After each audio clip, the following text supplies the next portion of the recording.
All right, so this is it. Well, this is almost it. I decided on a subcompact slash compact tractor.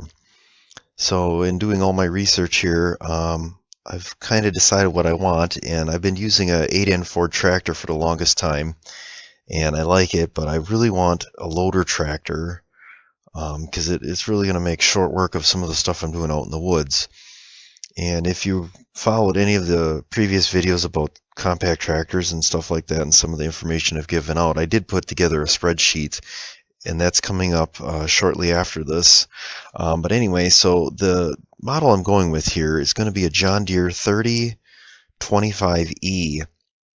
And from what I understand, this is a new model that just came out, and it fits into the John Deere 3 family. So they have a 1 family, which is like the 10 series, a 2 family, which is the 20 series, and then the 3 series, which is 3 family. And the horsepower and all those ranges are a little different, but up until, I don't know if it was this year or last year, the 30 series meant 30 horse. The 20 series was 20 horse, and then the 10 series was like a 20 horse, but it was a much smaller frame, what they call subcompact, similar to my X738 John Deere lawnmower. So anyway, I found this, and I looked at the Kubota L2501. I looked at the Yamaha 424, the Yamaha YT235, which is actually a 30 horse, but I like the size of it. Trying to find something similar to the 8N in size, and I was pretty set on the Yanmar until I found this John Deere and that they were running a special and some incentives and stuff like that with the pricing. And I got a quote for it, and it was right in line with the Yanmar. And the Yanmar is a smaller machine. Lifting capacity is going to be less and all that type of thing. And granted, it's new to the market. I'm sure you can get parts for it, but John Deere around by us here in this area, there's a lot of John Deere dealers. I know you can get parts. John Deere's been around forever. I'm not a huge fan of John Deere, but they do make a good product. It's just usually pretty pricey. This model purposely is designed to be less pricey and supposed to, based on their advertising, the surprise you on their price. And I wouldn't say it surprised me, but it's fits much better in line in comparison to like a Kubota L2501, any of the Yanmars, and any of the other tractors that you look on the market, any of those other brands. This is basically the configuration I'm going to go with. I'm still deciding on the tires. If I go with a Ag style tire, which is an R1, the machine will be $100 less. But I feel that the dealer is going to end up giving me this tractor, one that he has in stock with the industrial tires, which are R4s, for the price of the R1s, just because he says no one orders them with the R1 tires. I like the R1 tires on the 8N Ford. They work really good. The tractor really digs. But he said based on the fact it's four-wheel drive and other factors, he's like, you're not going to need it. But he did say if I did use these tires and they didn't work out, he would completely change them out for me for nothing and put the R1s on. So the one thing, of course, this thing is going to need is some sort of ballast in the back, and I think I'm going to go with a heavy hitch because I already have John Deere suitcase weights. So the biggest thing I like about this one is the fact that the front of the loader to the front of the tire is close. It's not very far apart. That should help with lifting. It's keeping the load closer to the tractor. You should be able to lift more. It's John Deere, so that's good. It has the Yanmar engine. Yanmar makes an amazing engine, which is good. There's no particulate filter because it's under 25 horse. That's another thing that's great about the 3025E series. Things I don't really like about it, the seat is really cheap. I don't like the fact that the loader handle is up here. It'd be nice if it was mounted on the fender like the Yanmar. One other thing to note is that the loader itself is not designed to be taken off. There's no quick pins to pull off. It's basically bolted to the frame of the tractor and then it stays on. To me, that's not a big factor because I plan on using this as a dedicated loader tractor. But if somebody wanted to remove the loader and just use the tractor, you may want to get the loader that's got the quick pins so that you can just roll it off with the bucket and disconnect the hoses. Other than that, there's not really much to say. I mean, it uses the twin hydrostatic foot feeds. It's got a low and high transmission, and that's basically about it. I mean, it's a basic compact tractor. There's no bells or whistles, no cruise control. I did test drive it. At idle, it'll lift up the front wheels by putting down the bucket, so that's good. It seems like it's got plenty of power for what I messed around with at the dealer. So I'm gonna sleep on it tonight, and if I decide to go with it tomorrow morning, I'm gonna go there and hopefully work out a deal with them. Oh, another thing to note is if you are going to finance this through John Deere, you can get a 0% 60 month, and there's no penalty. Like with Yanmar, you're going to pay a little bit more for the financing. John Deere, you won't. So the price he gave me is either cash price, or if you do their 0% 60-month financing. He did say they do usually require 20% down. So if you are looking at the John Deere, this might not be a bad deal to go. John Deere is a pretty solid brand. All right, so this is the spreadsheet that I put together here, and I kind of color coded it by model, but then also tried to color code it by who manufactures it. So for instance, New Holland here is made by LS Tractor Company. So if we look through here, you'll see the specs are basically the same all the way through. The one thing to look at is this hydraulic capacity. Some of the tractors put it all together, so they have the power steering and then the implement gallons per minute for hydraulic capacity, and they add those up and give you the total.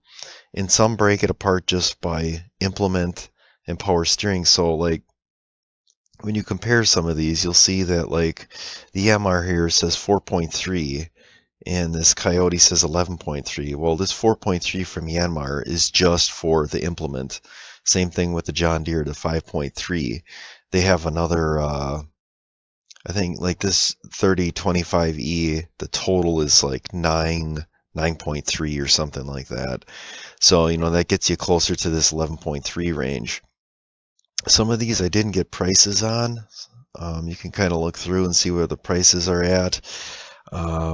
Some of the RPMs are a little different. I think the highest revving one is going to be that little Yanmar at 424.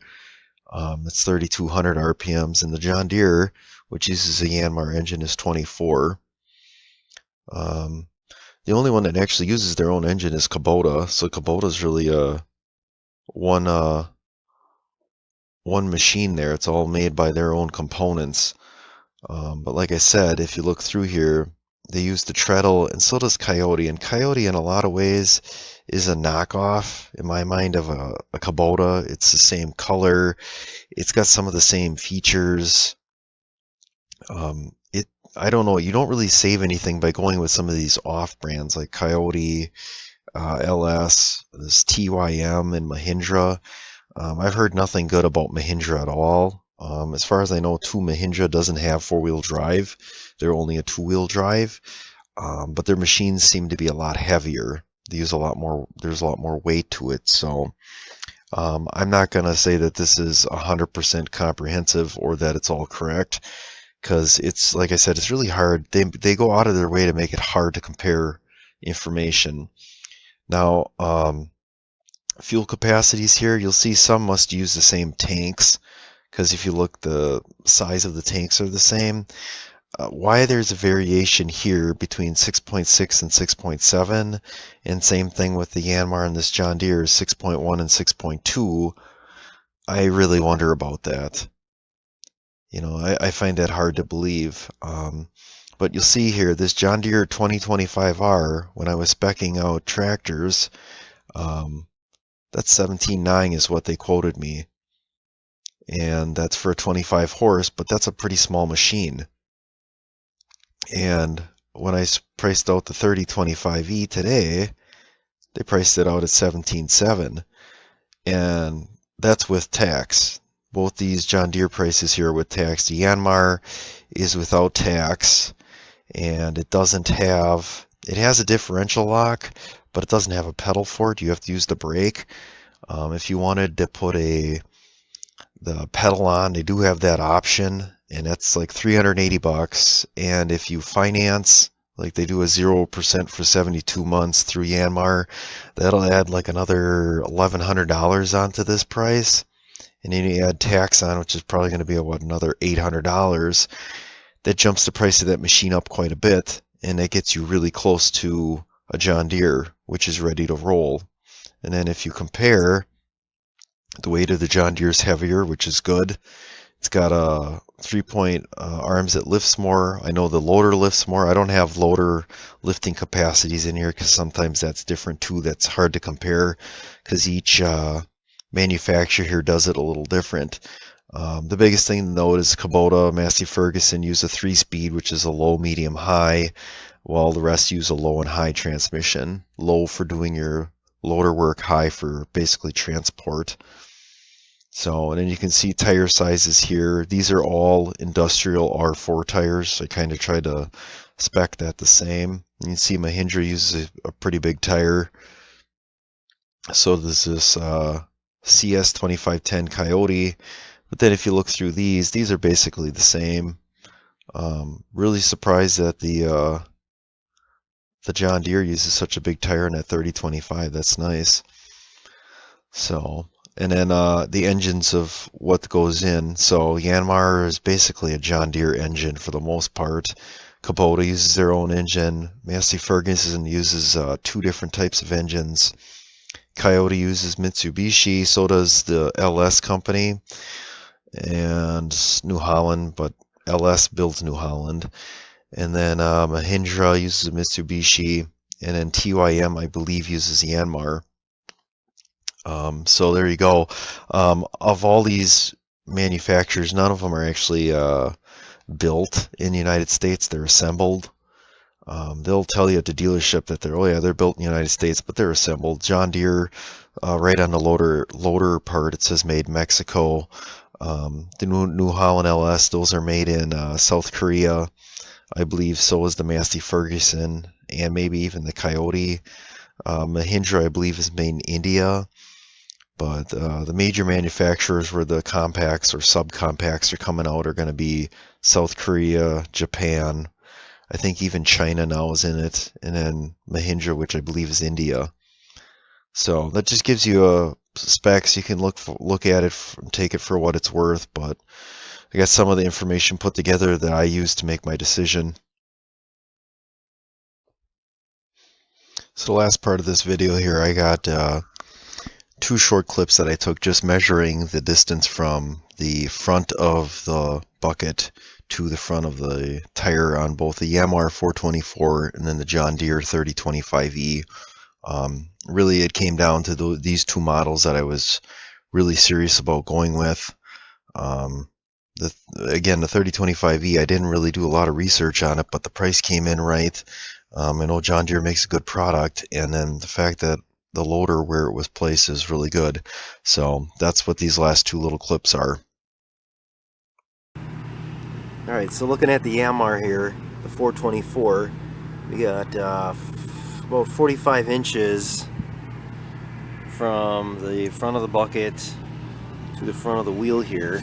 And to me, after looking at some John Deere's, I feel like the loader sticks out a lot further on the front of the machine. So we're gonna go with the John Deere dealer next, because I think I found what I'm gonna be buying here for a tractor. Alright, so looking at the John Deere, it looks like we're about 2 inches shorter. It looks like it's about 43. And then this is a 3025E. Back up here, you can kind of see it looks like the loader's much closer to the tractor. So this is what I'm thinking I'm going to end up going with.